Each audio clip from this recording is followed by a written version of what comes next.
بسم اللہ الرحمن الرحیم ایاک نعبد و ایاک نستعین۔ السلام علیکم یوٹیوب سامعین، اللہ پاک آپ سب کو ہمیشہ خوش اور آباد رکھے، آمین۔ آپ سب نے یہ واقعہ تو سنا ہی ہوگا کہ 70,000 مردے زندہ ہو گئے۔ یہ کس نبی کی قوم کا عبرت انگیز اور انتہائی نصیحت آموز واقعہ ہے، اور اس میں ہم سب لوگوں کے لیے کیا نصیحت آمیز پیغام ہے،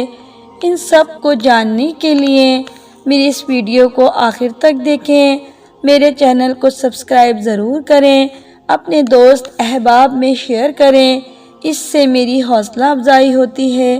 جزاک اللہ۔ معزز سامعین، یہ حضرت حزقیل علیہ السلام کی قوم کا ایک بڑا ہی عبرت خیز اور انتہائی سبق آموز واقعہ ہے، جس کو خداوند قدوس نے قرآن پاک کی سورہ بقرہ میں بیان فرمایا ہے۔ حضرت حزقیل علیہ السلام حضرت موسیٰ علیہ السلام کے تیسرے خلیفہ ہیں، جو منصب نبوت پر سرفراز کیے گئے۔ حضرت موسیٰ علیہ السلام کی وفات اقدس کے بعد آپ کے خلیفہ اول حضرت یوشع بن نون علیہ السلام ہوئے، جن کو اللہ تعالیٰ نے نبوت عطا فرمائی۔ آپ کے بعد دوسرے خلیفہ حضرت کالب بن یوحنا علیہ السلام خلافت سے سرفراز ہو کر مرتبہ نبوت پر فائز ہوئے۔ پھر ان کے بعد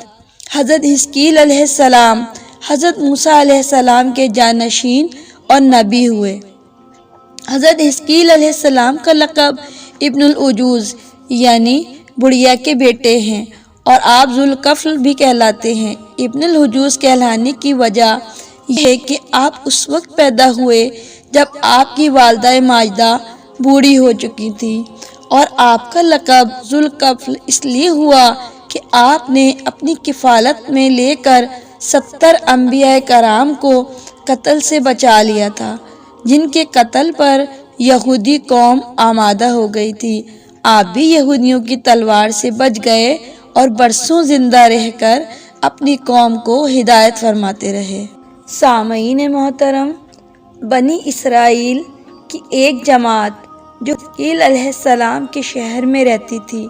شہر میں طاعون کی وبا پھیل جانے سے ان لوگوں پر موت کا خوف سوار ہو گیا، اور یہ لوگ موت کے ڈر سے سب کے سب شہر چھوڑ کر ایک جنگل میں بھاگ گئے اور وہیں رہنے لگے۔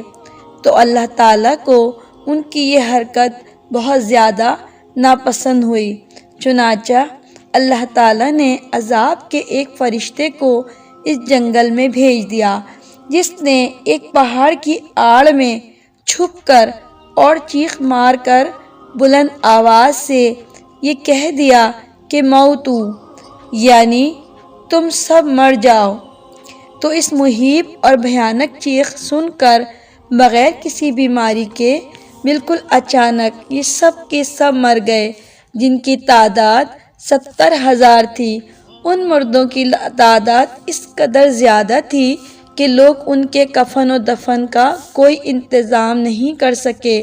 اور ان مردوں کی لاشیں کھلے میدان میں بے گور و کفن 8 دن تک پڑی سڑنے لگیں، اور بے انتہا تعفن اور بدبو سے پورے جنگل بلکہ اس کے اطراف میں بدبو پھیل گئی۔ کچھ لوگوں نے ان کی لاشوں پر رحم کھا کر چاروں طرف سے دیوار اٹھا دی تاکہ یہ لاشیں درندوں سے محفوظ رہیں۔ کچھ دنوں کے بعد حضرت حزقیل علیہ السلام کا اس جنگل سے گزر ہوا، اور ان لاشوں کو دیکھا کہ اپنی قوم کے 70,000 انسانوں کی اس موت ناگہانی اور بے گور کفن لاشوں کی فراوانی دیکھ کر رنج و غم سے ان کا دل آبدیدہ ہو گیا، اور اللہ تعالیٰ کے دربار میں دکھ بھرے دل سے گڑ گڑا کر دعا مانگنے لگے کہ اللہ پاک، یہ میری قوم کے افراد تھے جو اپنی نافرمانی اور نادانی سے یہ غلطی کر بیٹھے کہ موت کے ڈر سے شہر چھوڑ کر جنگل میں آ گئے۔ ان لوگوں سے مجھے محبت تھی، اور یہ لوگ سکھ دکھ میں میرے شریک تھے، افسوس میری قوم ہلاک ہو گئی۔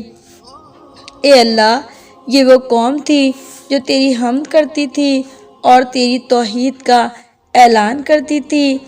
آپ دعا میں مشغول تھے کہ آپ پر وحی نازل ہو گئی اور اللہ پاک نے آپ سے فرمایا، اے حزقیل علیہ السلام، آپ ان بکھری ہوئی ہڈیوں سے فرما دیجئے کہ اے ہڈیوں، بے شک اللہ تعالیٰ تم کو حکم فرماتا ہے کہ تم اکٹھی ہو جاؤ۔ یہ سن کر بکھری ہوئی ہڈیوں میں حرکت پیدا ہو گئی اور ہر آدمی کی ہڈیاں جمع ہو کر ہڈیوں کے ڈھانچے بن گئے۔ پھر یہ وحی آئی کہ اے حزقیل علیہ السلام، آپ یہ فرما دیجئے کہ اے ہڈیوں، تم اللہ کے حکم سے گوشت پہن لو۔ یہ آواز سن کر فوراً ہڈیوں کے ڈھانچوں پر گوشت چڑھ گیا۔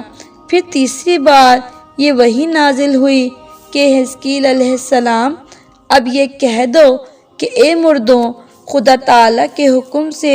تم سب کھڑے ہو جاؤ۔ چنانچہ آپ نے فرمایا تو آپ کی زبان سے یہ جملہ نکلتے ہی 70,000 لاشیں دم زدن میں یہ پڑھتے ہوئے کھڑی ہو گئیں، سبحانک اللہم و بحمدک و لا الہ الا انت۔ پھر یہ سب لوگ جنگل سے روانہ ہو کر اپنے شہر میں آ کر دوبارہ آباد ہو گئے اور اپنی عمروں کی مدت بھر زندہ رہے۔ لیکن ان لوگوں پر اس موت کا اتنا نشان باقی رہ گیا کہ ان کے اور ان کی اولاد کے جسموں سے سڑی ہوئی لاش کی بدبو برابر آتی رہی، اور یہ لوگ جو بھی کپڑا پہنتے تھے وہ کفن کی صورت میں میلا ہو جاتا تھا، اور قبروں میں جس طرح کفن میلا ہو جاتا تھا ایسے ہی میلا پن ان کے کپڑوں پر نمودار ہو جاتا تھا۔ چنانچہ یہ اثرات آج تک ان یہودیوں میں پائے جاتے ہیں جو ان لوگوں کی نسل سے باقی رہ گئے ہیں۔ معزز سامعین،